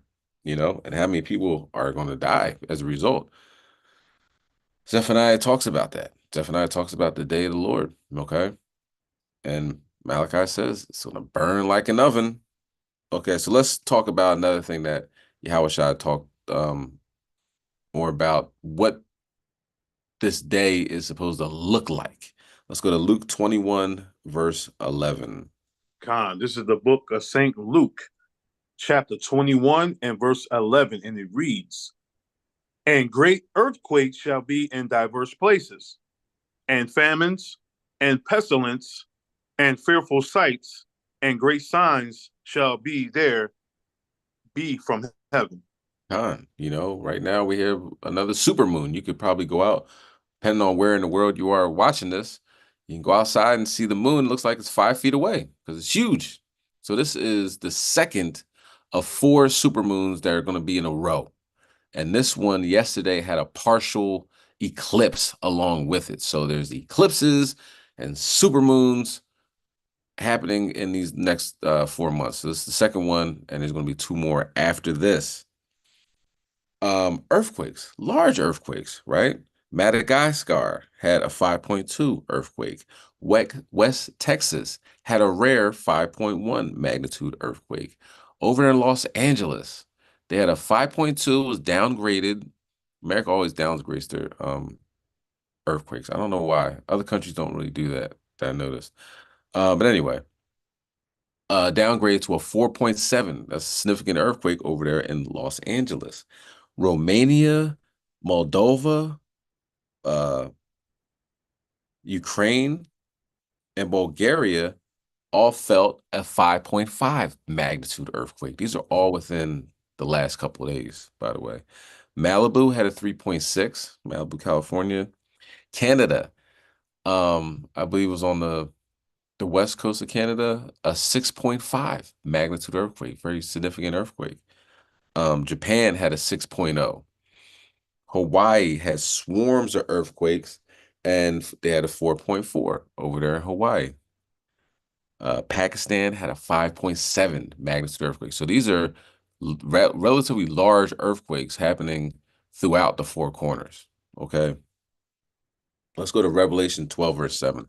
Talk about another thing that hasn't garnished a whole bunch of media coverage, is these planes that are just falling out of the sky. You know what I'm saying? Let me read this. There was a comment that somebody made on this video that we're about to watch, and I screenshotted it because it was significant, right? So we're about to watch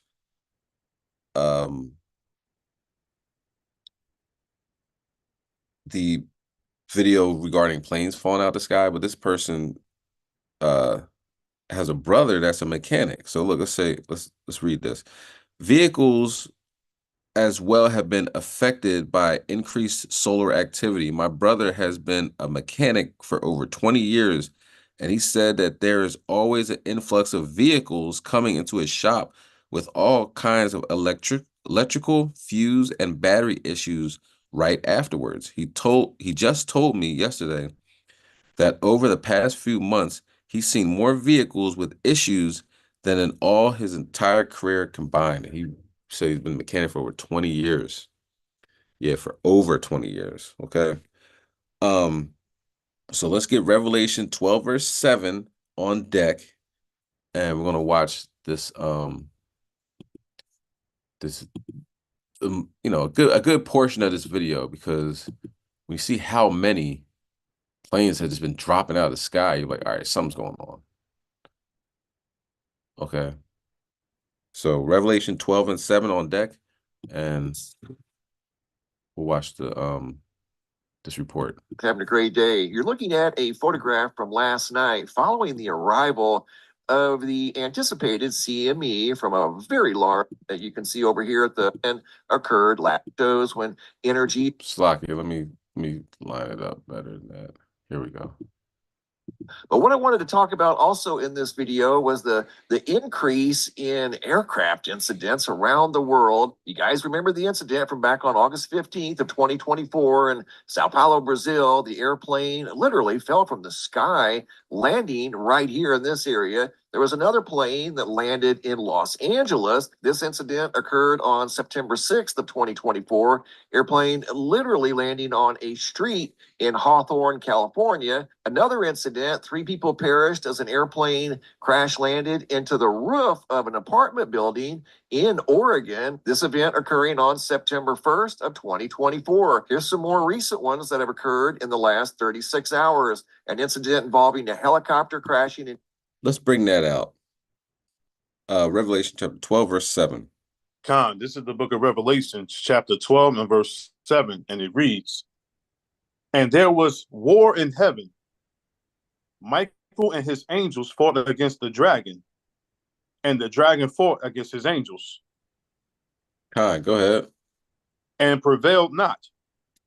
Neither was their place found anymore in heaven."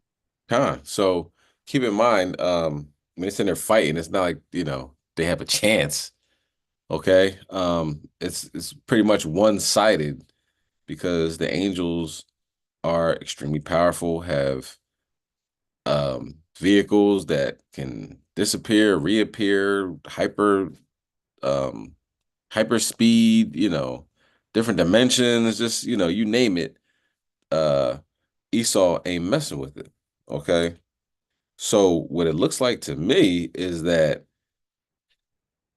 they getting the snot knocked out of them, so to speak. Okay. And let's go to Daniel chapter 12, verse 1. Let's watch some more of what's going on and falling apart. How come this is not making mainstream news yet? Or will it ever?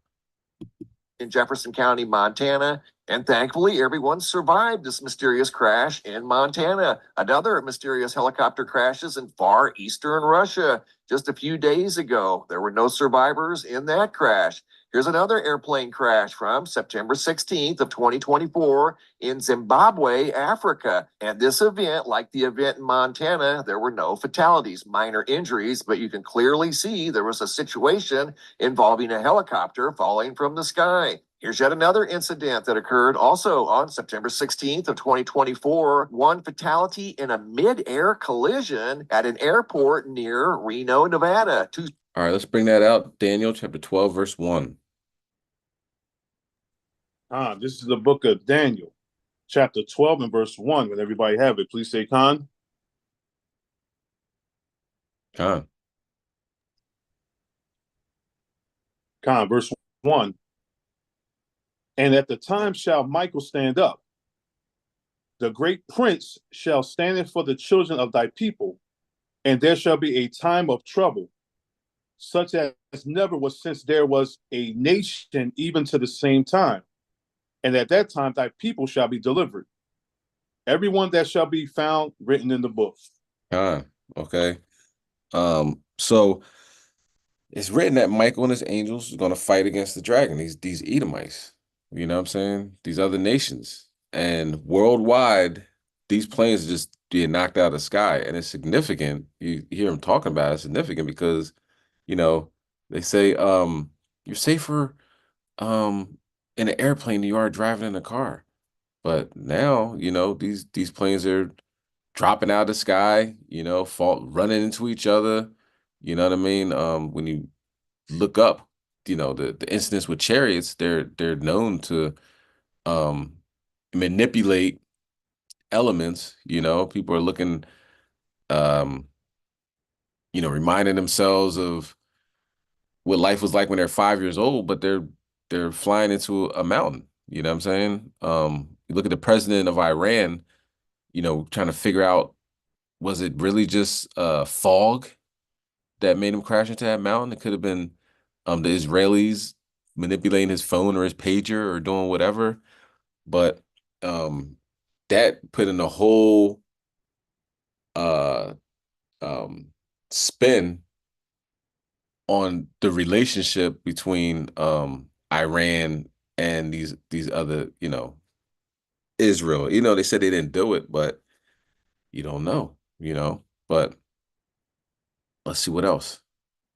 Two small planes have been involved in a mid-air collision at Minden Tahoe Airport in Nevada. The accident happened yesterday around 9:45 a.m. when a single-engine Globe seaplane collided with a Cessna 206 in the skies over Minden Tahoe Airport, about 11 miles south of Carson City. The Globe, which had only one person on board, crashed in a field off Highway 395, which you can see right there. Here's another incident up in Alaska.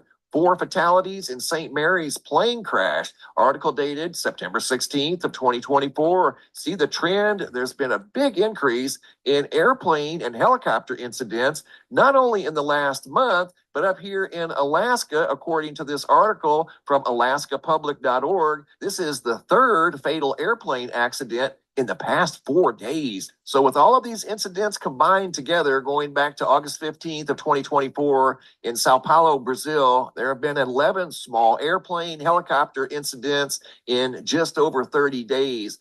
4 incidents in Alaska in the last 4 days alone. Makes you wonder what's going on. Is something triggering malfunctions with these aircraft and helicopters? It just makes you wonder. That does. It does. It does make you wonder. And I'm not saying that, you know, is the Israelis did something to the Iranian president's cell phone, but it leaves that open for speculation. You know what I'm saying? So the Iranians are not trusting them more, and they're saying we didn't do it. You know, assassinating, you know, the country's president, that's immediately grounds for war. But a lot of confusion going on, and the Most High is not the author of confusion, but he doesn't have to tell these heathens anything, you know. But what we can see is that judgment is clearly taking place, and a little more judgment or a lot more judgment, we're good with that. let's go to Obadiah chapter 1 and verse 2. This is going to be the last video. I wanted to play this last week, but time eluded me, and I want you to enjoy this. This is something that, so you go out there, right? Tell your friends, family, whatever. This is the end. We are living in the last days. All these things are lined up with biblical prophecy. Repent. And they're like, what are you talking about? You're like, yeah, there's wars over there in Ukraine and Russia. There's always been wars. You say, okay, well, what about the pestilence and people getting sick and all this other stuff? And they're like, well, people have always gotten sick. Spanish flu happened in 1918, whatever. Okay. Well, people are getting paid back. They're getting vengeance for what they've done, like Diddy and everything like that. Well, people always went to jail. So what I'm saying is people always have an excuse. There will always be a reason like, nah, it's not happening, coincidence.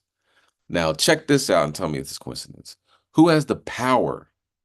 Who has the authority to take people off the planet at a alarming rate to the point where they're not able to replenish the people that are on the in the world now? It's not happening to everybody. Who has the power to do that? God. Okay? Only the Most High can do that. Let's bring that out. Obadiah chapter 1, verse 2. Khan, this is the book of Obadiah, chapter 1 and verse 2. When everybody have it, please say Khan. Khan. Khan, verse 2. Behold, I have made thee small among the heathen. Thou art greatly despised. Khan. So compared to all the other heathens, these people are like, it's a very small remnant of them. Okay, and we're about to talk about this European. We know Israelites ruled Europe during the Dark Ages, right? Now here they are in power there, and they're not going to be there much longer because they're falling apart. You see in Europe, they're having a migrant crisis where the migrants, well, I believe it was a migrant, or I think they thought he was a migrant, but he was like actually born somewhere in UK or whatever, Scotland or something, stabbed a bunch of kids at a Taylor Swift concert. You know what I'm saying?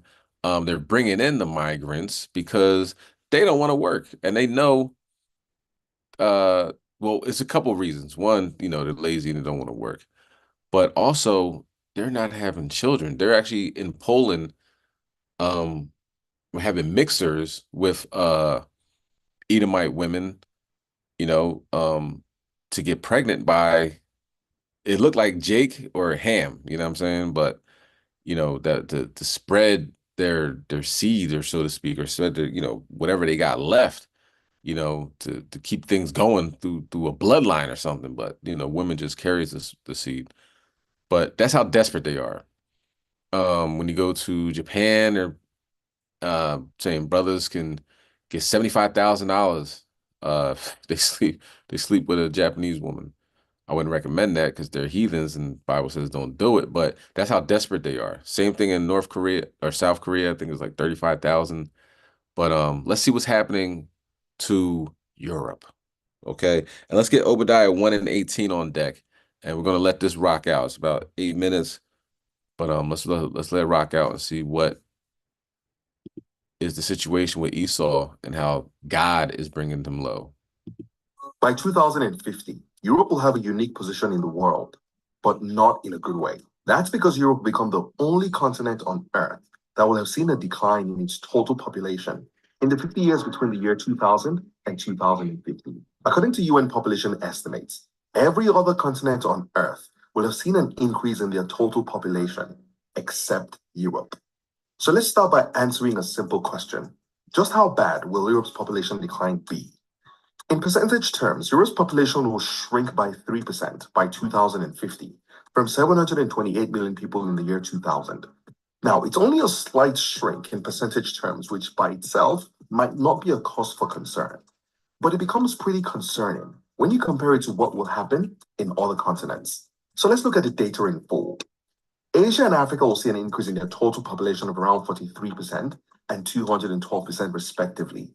And these two will also become the only continents with populations of over 1 billion people each by 2050.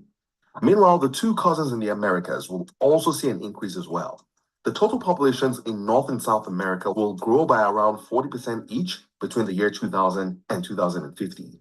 And then, of course, there's Oceania, which will see an 87% increase in its total population within the same time frame.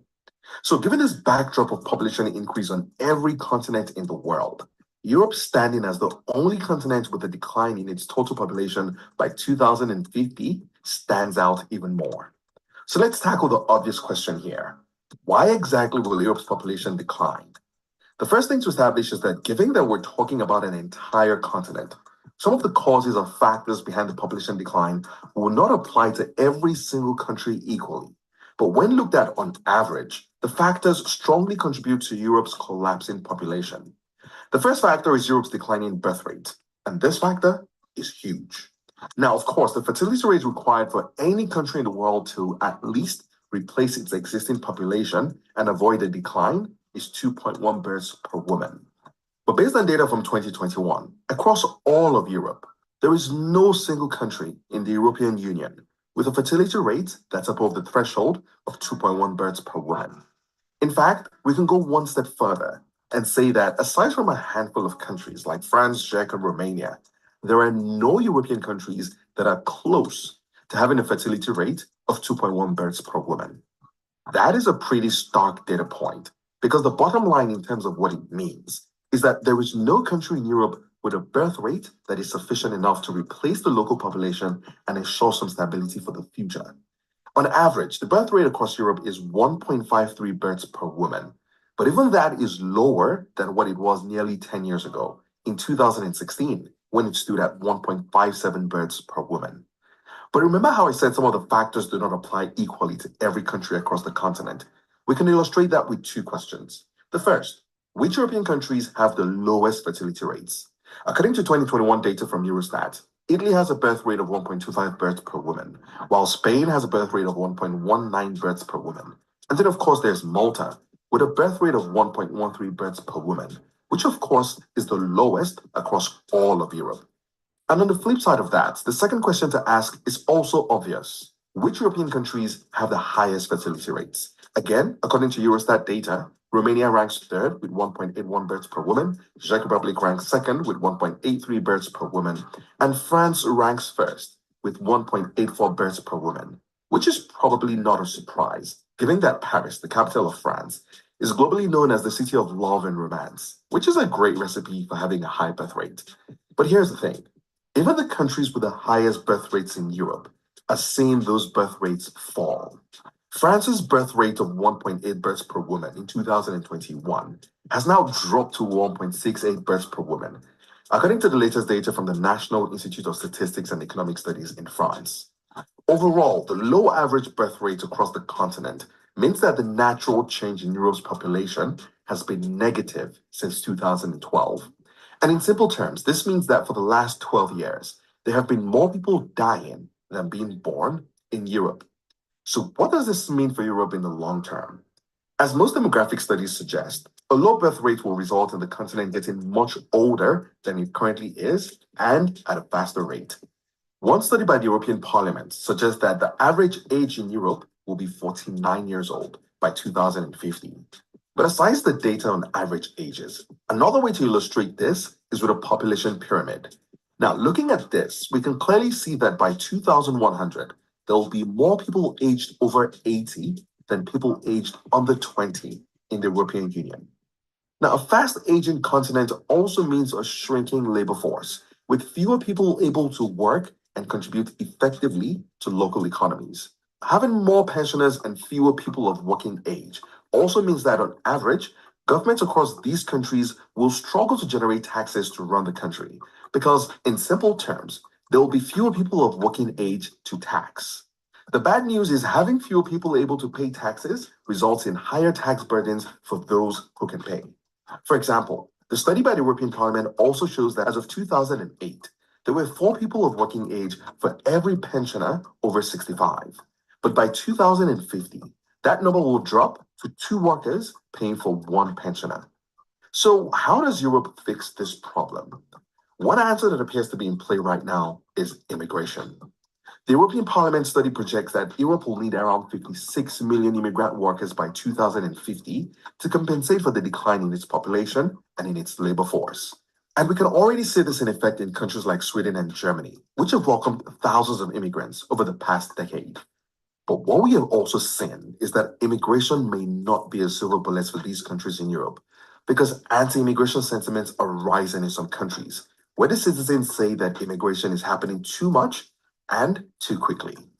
Now, ultimately, at a continental level, Europe's population decline due to birth rate and the lack of a decline seen elsewhere does not necessarily mean that every country in continents like Asia and Africa will experience non-stop growth. In fact, if you've watched some of my previous videos, then you know that China, Japan, and South Korea, for example, are all facing sharp population collapses due to fertility rates that are currently below Europe's average. But the good news for continents like Asia and Africa is that unlike Europe, there are still a few countries on those continents that have very high birth rates, which will drive fast population growth in the coming years on those continents. Now, as other continents grow compared to Europe, the implication is that it's not just Europe's population that will shrink, but also its share of the global population. In 1900, at the start of the 20th century, the population in Europe accounted for nearly 30% of the global population, making Europe the second most populated continent in the world. But things have only gotten worse since then. By the year 2000, Europe's share of the global population had shrunk to around 11%. And by 2050, it will have shrunk even further, landing at around 7% of global population. Now, the big question is this: can Europe successfully reverse its population decline? Unfortunately, history suggests that's unlikely to happen, because most demographic studies and data suggest that population decline due to falling birth rates is historically difficult to reverse once the trend sets in. So in the case of Europe, governments and decision makers have a few more decades to reshape their countries and to create new policies that encourage more births, and hopefully prove history wrong.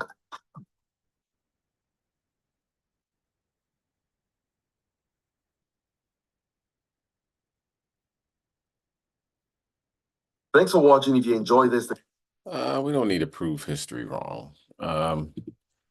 Prove the Bible right that Esau gotta go. Let's bring that out. Obadiah 1:18.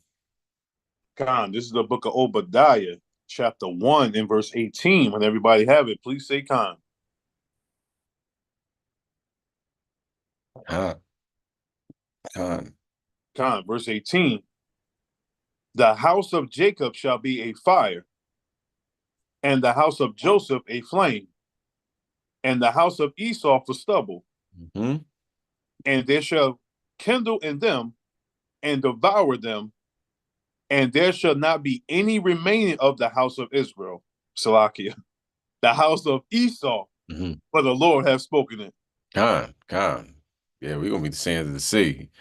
Them, not so much. So you can see how their dwindling numbers are just, aiming in that direction of nuclear warfare, famine, pestilence, and none's going to remaining. You know what I mean? They're going to work, they're going to build up the walls, but then they're going to be eradicated off the face of the planet because they don't bring anything to the table. I mean, I would say because, but as you can see from the outside looking in, they don't bring anything to the table but death and destruction, and that's not going to be needed in the kingdom of heaven. So they can go, they can work, double, you know what I'm saying, and then be eradicated. So that is the lesson on the Wednesday wake-up call. Very busy. We can go on and on and on. There's a lot of local news, so forth and so on. But, we got to stop somewhere, right? We'll be here till next week. So whether it's Diddy, whether it's the Pope saying the presidential candidates are garbage, whether it's Russia talking about we're doing a nuclear test, the first in 30 years, people pagers blowing up in their pockets. It is just a lot going on. And on top of that, the icing on the cake is Esau is being eradicated off the face of the planet There's nothing he can do. You know what I'm saying? This is all the Most High. So it's not like, oh yeah, that happens all the time. No, it doesn't. You know what I'm saying? And these people are not bouncing back like that. You know what I'm saying? These guys are falling and they're about to sink. All right. So hopefully this was edifying. Let's close out in prayer, and we'll come back on the Zoom to discuss some more things. All right. So if you want to stand and face the east, prostrate and face the east, we're going to close out with the Lord's Prayer.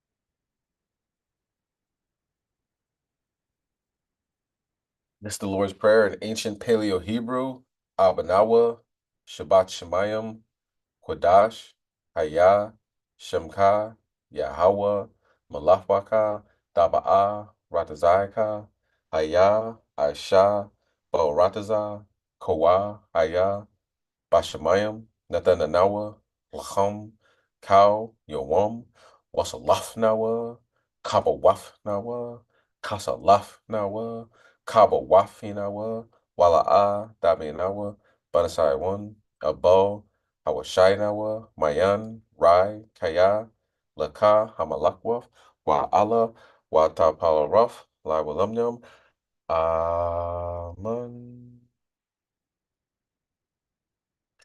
This is the book of Matthew, chapter 6 and verse 9. After this manner, therefore pray ye, Our Father, which art in heaven, hallowed be thy name. Thy kingdom come. Thy will be done in earth as it is in heaven. Give us this day our daily bread. And forgive us our debts as we forgive our debtors. And lead us not in temptation, but deliver us from evil. For thine is the kingdom, and the power, and the glory forever. Amen.